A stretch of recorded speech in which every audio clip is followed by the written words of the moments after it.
નમસ્તે વિદ્યાર્થી મિત્રો, હું સરસ્વતી વિદ્યા મંદિરમાંથી તમારી ગણિત વિષય શિક્ષિકા। આગળના વિડીયોમાં આપણે આપનું જે પહેલું ચેપ્ટર છે રાષ્ટ્રીય ફળ કેરી એના કેટલાક દાખલા જોયા હતા અને કોષ્ટક પરથી આપણે દાખલા શીખ્યા હતા। હવે એમાં આપણે બીજા વધારેના દાખલા જોઈશું। તો જો શરૂ કરીએ। રાજેન્દ્રભાઈ 4 કિલોગ્રામ લંગડો કેરી અને નરેન્દ્રભાઈ 2 કિલોગ્રામ કેસર કેરી ખરીદે છે, તો બંનેમાંથી કોણ વધારે રૂપિયા ચૂકવવા પડશે અને કેટલા? તો રાજેન્દ્રભાઈ કેટલી કેરી ખરીદે છે? 4 કિલોગ્રામ। કઈ કેરી ખરીદે છે? લંગડો કેરી। અને નરેન્દ્રભાઈ 2 કિલોગ્રામ કઈ કેરી ખરીદે છે? કેસર કેરી। તો આપણે કાલે જે કોષ્ટક બનાવ્યું હતું એ કોષ્ટકમાં હવે જોઈશું કે એક કેરીના ભાવ કેટલા છે। તો આમાં જો લંગડો કેરી છે તો લંગડો કેરીનો ભાવ કેટલો છે? 70 રૂપિયા।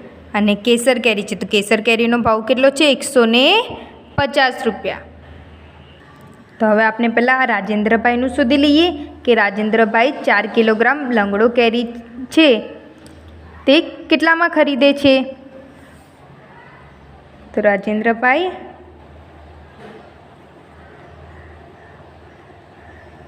લંગડો કેરી, હવે લંગડો કેરીનો ભાવ કેટલો હતો? 70 રૂપિયા। તો આપણે પદ મૂકીશું કે 1 કિલોગ્રામ કેરીના 70 રૂપિયા। તો રાજેન્દ્રભાઈ કેટલી કેરી ખરીદે છે? 4 કિલોગ્રામ કેરી ખરીદે છે, તો 4 કિલોગ્રામ કેરીના કેટલા રૂપિયા? તો જો 70 ગુણ્યા 4 કરીશું, 70 ગુણ્યા 4। હવે 7 ચોક કેટલા થશે? 7 ચોક 28 અને આ 0 પાછળ છે એ આપણે પાછળ લગાવી દઈશું। તો રાજેન્દ્રભાઈ છે એ લંગડો કેરીને કેટલા રૂપિયા ચૂકવ્યા હશે? તો રાજેન્દ્રભાઈએ લંગડો કેરીના 280 રૂપિયા ચૂકવ્યા। અને હવે નરેન્દ્રભાઈનું શોધીએ। નરેન્દ્રભાઈ કઈ કેરી ખરીદે છે? કેસર કેરી।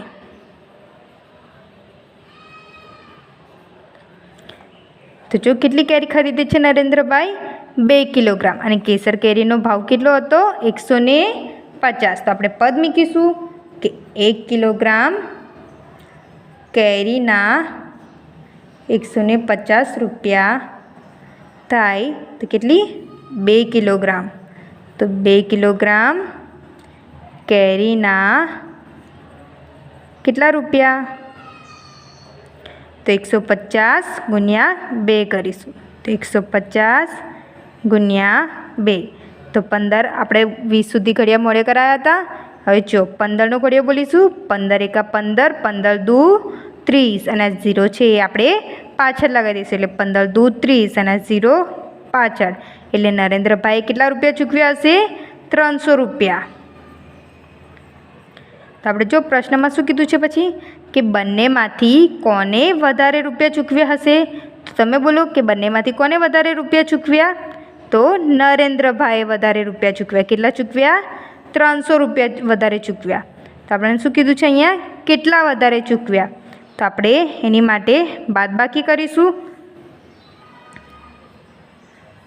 300માંથી કેટલા? 280 આપણે બાદ કરીશું। 300 માઇનસ 280, તો 300માંથી 280 બાદ કરીશું, 0 નો 0। હવે અહીંયા 0 છે અને 8 છે તો 8 તો જાય નહીં, એટલે આપણે લઈશું 10। હવે 10માંથી 8 જાય તો કેટલા રહેશે? 2। અને અહીંયા 10 લીધે એક અહીંયા ઓછો કરીશું એટલે અહીંયા આવશે 2, અને 2માંથી 2 જશે તો 0, એટલે કેટલા રૂપિયા વધારે ચૂકવ્યા? 20 રૂપિયા। કોને વધારે ચૂકવ્યા? તો નરેન્દ્રભાઈએ। તો આપણે લખીશું અહીંયા નરેન્દ્રભાઈએ રાજેન્દ્રભાઈ કરતાં 20 રૂપિયા વધારે ચૂકવ્યા।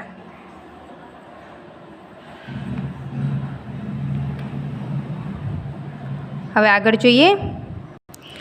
શું કીધું છે? જો શૈલેષભાઈ 12 કિલોગ્રામ કેસર કેરી ખરીદે છે અને દુકાનદારને 2000ની નોટ આપે છે, તો દુકાનદાર તેમને કેટલા રૂપિયા પાછા આપશે?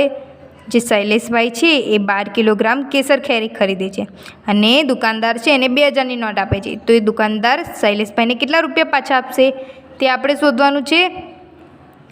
તો આપણે પદ મૂકીને ગણીશું. શૈલેષભાઈ કઈ કેરી ખરીદે છે? કેસર કેરી. તો આપણે આગળ જોઈશું કે કેસર કેરીનો ભાવ કેટલો છે. આમાં જો કે કેસર કેરી ક્યાં છે? હવે કેસર કેરીનો ભાવ કેટલો આપ્યો છે? 150 રૂપિયા. કેટલો છે? 150. તો આપણે પદ મૂકીશું કે 1 કિલોગ્રામ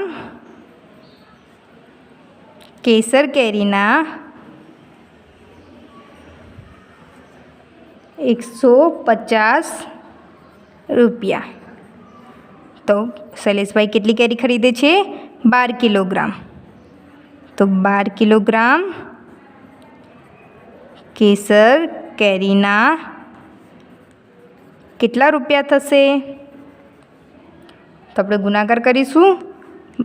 150 ગુણ્યા 12.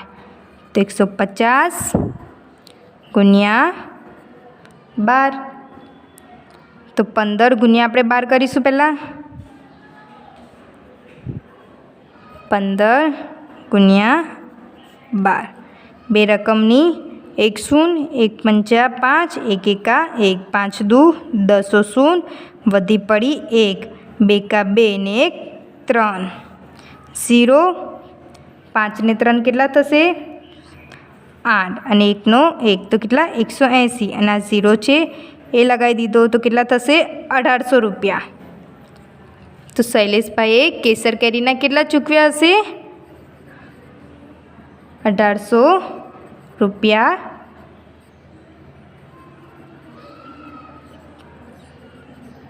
કેસર કેરીના થયા. તો હવે શું કીધું છે આગળ? તો દુકાનદારે તેમને કેટલા રૂપિયા પાછા આપ્યા? તો શૈલેષભાઈએ કેટલા રૂપિયા? 2000ની નોટ આપી અને આપવાના કેટલા હતા? 1800 રૂપિયા. તો હવે એમને દુકાનદારે તેમને કેટલા રૂપિયા પાછા આપ્યા હશે તે શોધવાનું છે. તો આપણે લખીશું પાછા લીધેલ રકમ. તો આપણે જે 2000 છે એમાંથી 1800 બાદ કરીશું. તો 2000 માઇનસ 1800. તો જો 2000 માઇનસ 1800. 0 નું 0 0 નું 0. અહીંયા આપણે હશે દશક. 10માંથી 8 જશે તો કેટલા? 2. અહીંયા દશક લીધી એટલે 1 અને 1માંથી 1 જશે તો 0. તો કેટલા રૂપિયા પાછા આપશે? 200 રૂપિયા. અહીં લખીશું દુકાનદાર શૈલેષભાઈને 200 રૂપિયા પાછા આપશે.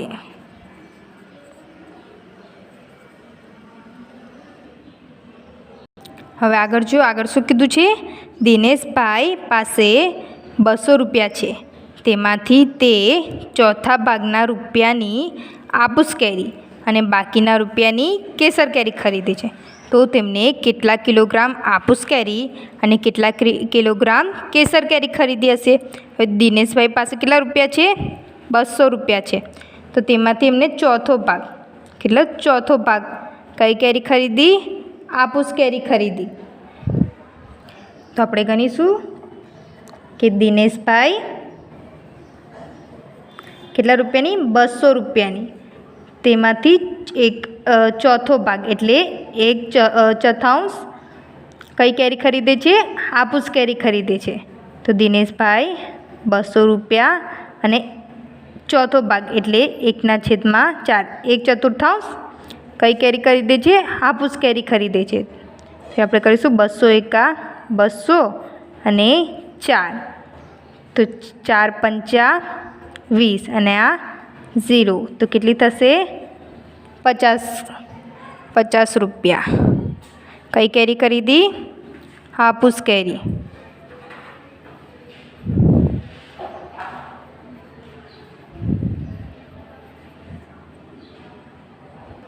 તો દિનેશભાઈએ 50 રૂપિયાની આपूસ કેરી ખરીદી.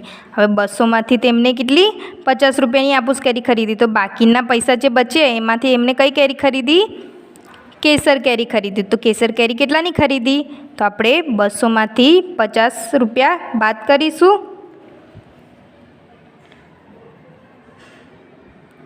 બાકીની રકમની કેસર કેરી.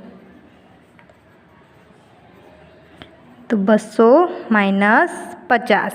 તો 200માંથી આપણે 50 રૂપિયા બાદ કરીશું તો કેટલા રહેશે? 150 રૂપિયા. તો દિનેશભાઈએ બાકી કેટલાની કેસર કેરી ખરીદી? તો 150 રૂપિયાની તેમને કેસર કેરી ખરીદી. તો આપણે કોષ્ટકમાં જોઈએ કે આपूસ કેરીનો ભાવ કેટલો છે અને કેસર કેરીનો ભાવ કેટલો છે. તો આમાં જો આपूસ કેરીનો ભાવ કેટલો છે? 50 રૂપિયા અને કેસર કેરીનો ભાવ કેટલો છે? 150 રૂપિયા. તો દિનેશભાઈએ 50 રૂપિયાની આपूસ કેરી ખરીદી અને 150 રૂપિયાની કેસર કેરી ખરીદી.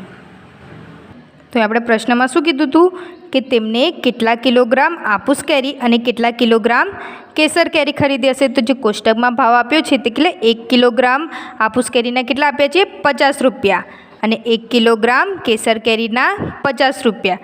તો દિનેશભાઈ છે તેમને 1 કિલોગ્રામ આपूસ કેરી ખરીદી હશે અને 1 કિલોગ્રામ કેસર કેરી ખરીદી હશે. તો આપણે જવાબમાં લખીશું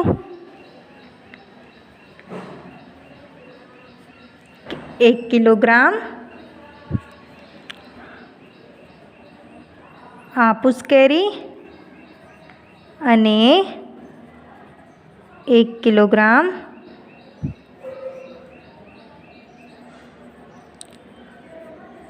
કેસર કેરી ખરીદી. હવે આગળ જો મહેશભાઈએ 3 કિલોગ્રામ આपूस કેરી, અડધો કિલોગ્રામ કેસર કેરી અને અડધો કિલોગ્રામ લંગડો કેરી ખરીદી છે. તો તેમણે દુકાનદારને કુલ કેટલી રકમ ચૂકવી હશે? તો મહેશભાઈએ કેટલી? 3 કિલોગ્રામ આपूस કેરી ખરીદી. તો પહેલાં આपूस કેરીનું શોધી લઈએ આપણે. તો આપણે એની માટે આપણે આગળ કોષ્ટકમાં આपूस કેરીનો ભાવ જોઈ લઈએ કે 1 કિલોગ્રામને આपूस કેરી કેટલા રૂપિયાની હશે. તો આમાં જો આपूस કેરીના કેટલા રૂપિયા છે? 50 રૂપિયા છે. તો આપણે પદ મૂકીશું. મહેશભાઈ 1 કિલોગ્રામ આपूस કેરીના 50 રૂપિયા થાય. તેમને કેટલી ખરીદી આपूस કેરી? 3 કિલોગ્રામ. તો 3 કિલોગ્રામ આपूस કેરીના કેટલા રૂપિયા? તો આપણે ગુણાકાર કરીશું. 50 ગુણ્યા 3. તો 5 તાલી 15 અને આ 0 લાગ્યો તો 150. તો જો મહેશભાઈએ 3 કિલોગ્રામ આपूस કેરી, અડધો કિલોગ્રામ કેસર કેરી, અડધો કિલોગ્રામ લંગડો કેરી. તો તેમને દુકાનદારને કુલ કેટલી રકમ ચૂકવી હશે? તો તેમને આपूस કેરીના કેટલા ચૂકવ્યા? 150 રૂપિયા. તો હવે આપણે કેસર કેરી અને લંગડો કેરીનું શોધી લઈએ.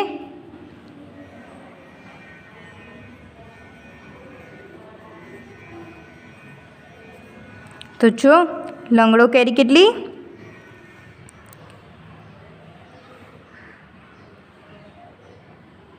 તેમને કેસર કેરી અને લંગડો કેરી બંને કેટલી ખરીદે છે? અડધો કિલોગ્રામ. એટલે અડધો એટલે 1/2 આપણે લઈએ. 1/2. હવે આપણે જોઈએ કે લંગડો કેરી અને કેસર કેરી છે એનો ભાવ કેટલો છે. તમે જો લંગડો કેરી છે તેના કેટલા રૂપિયા?